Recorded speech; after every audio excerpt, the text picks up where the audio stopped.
Hello and welcome to the MDS podcast, the official podcast of the International Parkinson and Movement Disorder Society. Today we're in the 5th episode of the Myoclonus special series. I am Marina de Koning-Tijssen, neurologist and head of the Expertise Center Movement Disorders in Groningen. And my guest today is Professor Kathryn Peall of Clinical Neurosciences and the Neuroscience and Mental Health Innovation Institute at Cardiff University. We will discuss the topic myoclonus dystonia, motor and non-motor symptoms and the effect of DBS. Kathryn Peall is a professor at Cardiff University and conducts her clinical work at the University Hospital of Wales. She was trained in Cardiff and under Manu Kurian in London. I had the honor of hosting her for a fellowship in Groningen in 2013, and I have since followed her career with great admiration. Her primary focus is on dystonia, particularly genetic forms and non-motor symptoms. Kathryn, thank you so much for joining me today. Oh, you're welcome. Great to be here. And let's get started. Could you give us a short introduction what myoclonus dystonia is with both the motor and non-motor features and some aspects of the genetics? Yeah, so myoclonus dystonia is, I guess it's still one of the rare forms of dystonia, but it's generally quite well known and quite well recognized. It's the motor characteristics that clearly mark it out from other types of dystonia. And the most common motor picture is upper body distribution, very much an upper body disorder that combines the myoclonic components, obviously those brief, very jerk-like movements, mainly involving the trunk and the upper limbs, but sometimes also the head as well. And then the dystonic component is usually in the neck and the arms, so often as writer's cramps when people are undertaking tasks. And that's definitely the most common motor feature. And the most typical age of onset is in early childhood. So starting school-aged children, that's when you'll most commonly start to see some signs. There are, of course, variations on that, and there are some children that present slightly earlier in age, but with very much lower limb dystonia. So they will present with difficulties with gait or keeping up with their friends or their siblings in terms of doing activities. Often those children, their motor symptoms will evolve as they get a little bit older and develop more of the typical pattern that I've just described. And then certainly from my perspective, there's a third group from the motor perspective that are maybe slightly older. And by that, 9, 10, 11, just going into adolescence, they have much more of an upper body picture and maybe more myoclonus than you might see in some of the younger children. But broadly speaking, it's an upper body disorder that combines both the myoclonus and the dystonia. And one of the reasons that I've developed quite an interest in it is that of the non-motor symptoms and particularly the psychiatric symptoms. And the psychiatric symptoms are by a long way the most well explored of the non-motor symptoms in myoclonus dystonia. And that came about originally, I think, because clinicians at the time when it was first recognized as a disorder, anecdotally were reporting that they felt that there were quite high rates of psychiatric symptoms. And then that's led to us, your team as well, other teams throughout the world have gone and looked at these in more detail. And certainly when you compare patients with myoclonus dystonia up against either unaffected family members, unaffected people within the general population, or people with other movement disorders, they definitely have a higher rate of psychiatric symptoms. And I think pretty consistent across the research is that these psychiatric symptoms tend much more towards the anxiety spectrum of symptoms. Different groups have reported slightly different things, but generally, general anxiety disorder, phobias, particularly social phobias and social anxiety, and then certainly in the obsessive compulsive disorder spectrum. And even within that, obsessive compulsive disorder has two components, the obsessions, which are the ruminating thoughts, and then the compulsions, which are usually the doing things or the acting out. And these patients certainly tend more towards the obsessions rather than the compulsions. It's never black and white, but usually in that spectrum.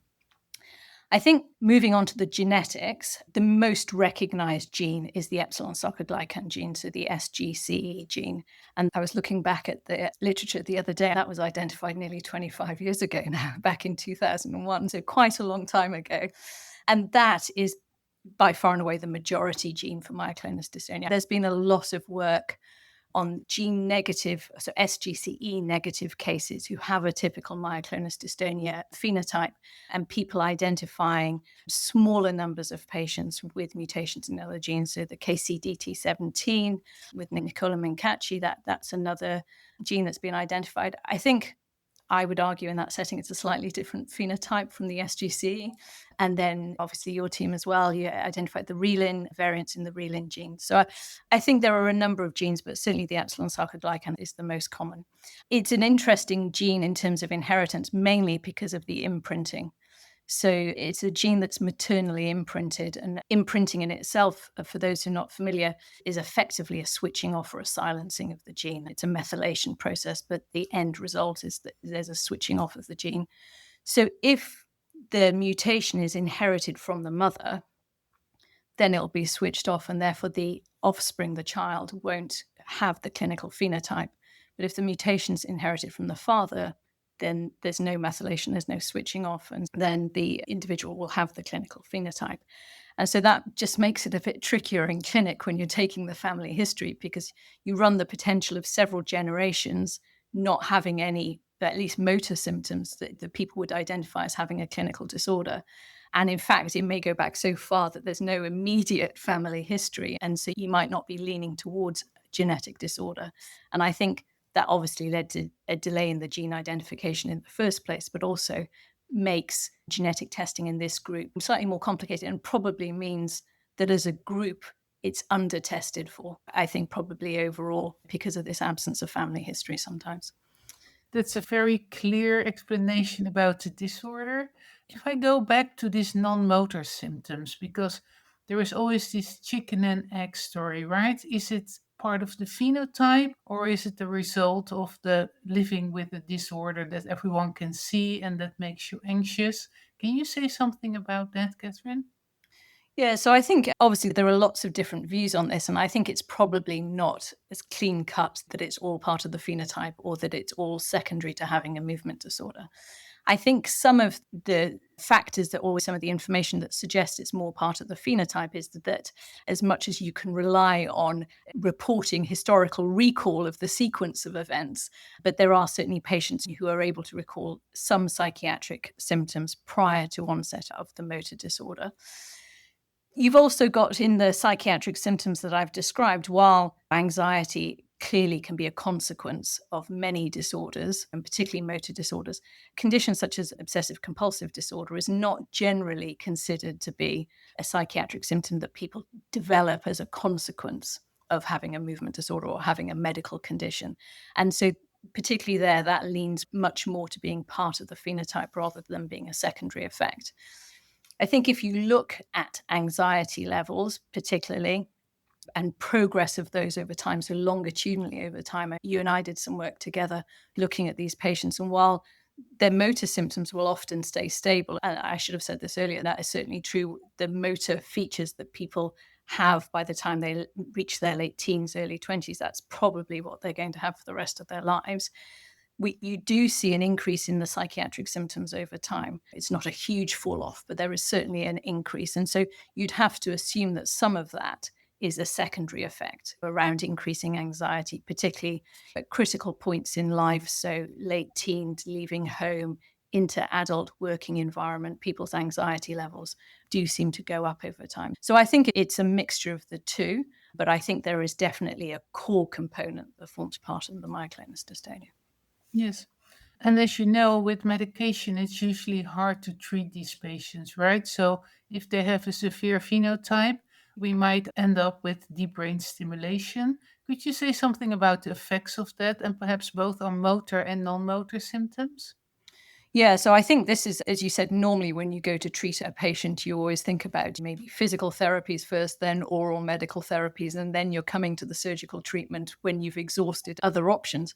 But I think myoclonus dystonia is certainly unique in that I think once you're confident of the diagnosis, you need to really start thinking about deep brain stimulation quite early, because it is such an effective treatment. And that's been reported now over multiple cohorts.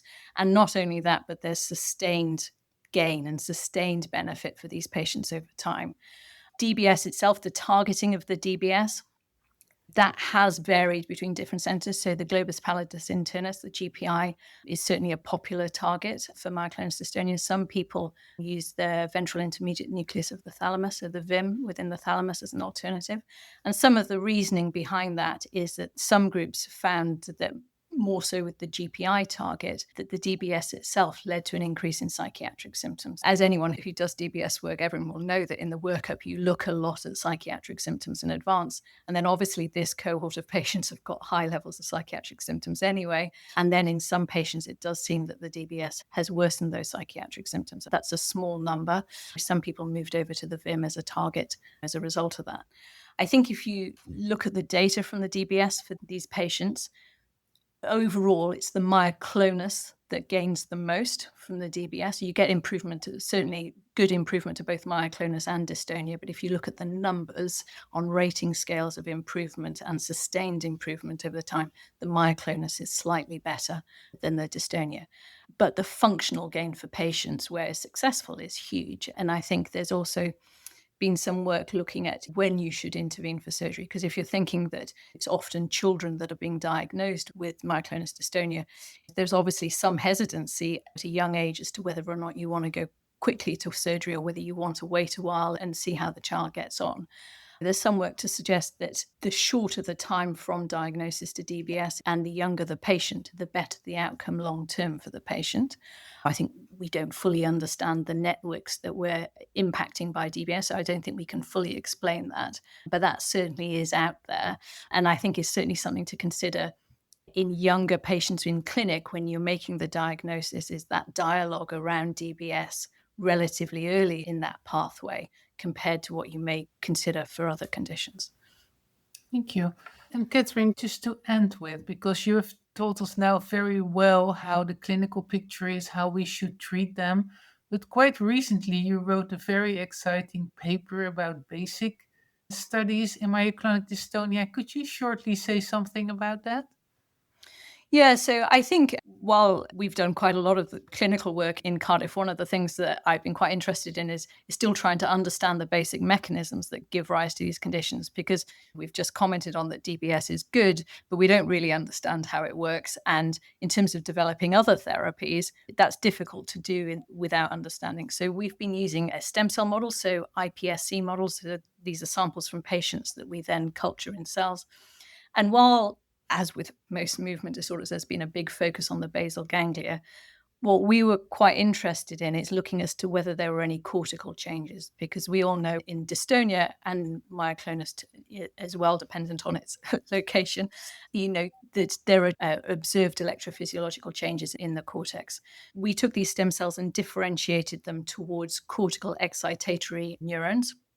And we found that in the myoclonus, so the epsilon sarcoglycan cases, or the epsilon sarcoglycan mutation positive cases, that the cells themselves were more excitable. So they were hyperexcitable compared to the wild type, no mutation in the epsilon sarcoglycan gene. And as well, these cells, they had a different branching pattern. So under the microscope, the cell bodies themselves, they had more branches and they were more complex in their branching pattern, which then in and of itself can lead then to the hyperexcitability. And that then led us down to look more at the synapse. What changes were we seeing at the synapse? And here we found changes in adhesion molecules. So these are the molecules that really bring the cells together when they form synaptic connections. And the main difference we found was in something called neuroligin 4, where there were lower levels, and its partner is neurexin, where there were higher levels. And you can say, okay, so what? That's not that interesting. But neuroligin 4 is also a gene that's been implicated in psychiatric disorders, particularly in childhood onset psychiatric disorders. But again, its role and how it interacts with epsilon sarcoglycan, we're still working to try and uncover that. But from our perspective, quite interesting, and then leads potentially to other targets for therapy development. So that's an avenue of work that we have ongoing. But for anyone who works in stem cells and basic science, it's a slow labor of love. Thank you so much. I think it's amazing that you do all this clinical work and also this basic work and just bridging them together. I think that gives a lot of very good inside knowledge for myoclonus dystonia. So, Kathryn, again, thank you so much for joining me today. I'm looking forward to the further developments in this field. Thanks very much for having me. The views and opinions expressed by the participants in this podcast do not necessarily reflect those of the International Parkinson and Movement Disorder Society or their affiliated journals, Movement Disorders and Movement Disorders Clinical Practice. Any disclosures of the participants can be found within the episode description located on the MDS website.